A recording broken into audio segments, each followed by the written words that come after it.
बिस्मिल्लाहिर्रहमानिर्रहीम बिस्मिल्लाहिर्रहमानिर्रहीम। दोस्तों, आज का हमारा टॉपिक है सोज़ाक।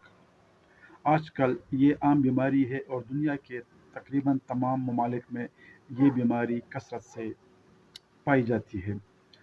सोज़ाक फैलने की अहम वजूहात ये है: जिनसी बेराहरवी, एक से ज़्यादा जिनसी पार्टनर रखना। दोस्तों, सोज़ाक ये बैक्टीरिया नाइजेरिया गोनोरिया की वजह से होता है, जिसके ज़रिए अल्लाह ताला बेहया मर्द व औरत को जो बदकार फाहिश होते हैं दुनिया में तहयात सज़ा देता है। दोस्तों, सोज़ाक पेशाब की नाली नाज़ा के ज़ख़म है।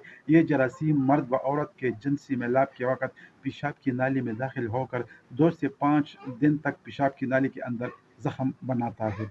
पेशाब दर्द, रुकावट, जलन और रुक रुक कर आता है। खवातीन में ये जरासीम सर्विक्स, यूरेथ्रा और वेल्वो को मुतासर करता है, मतलब खवातीन के रहम के अंदर को मुतासर करता है, जिससे पेशाब में दर्द, जलन और पीप आने लगती है। बेजा दानी फ्लोपियन ट्यूब खत्ता के तमाम रहम को मुतासर और मुतवर्रम करती है। दोस्तों, इंसानी जिस्म में 3 किस्म के जहर पाए जाते हैं, मतलब एक आतश की जहर, नंबर 2 बवासीरी जहर और नंबर 3 सोजा की जहर।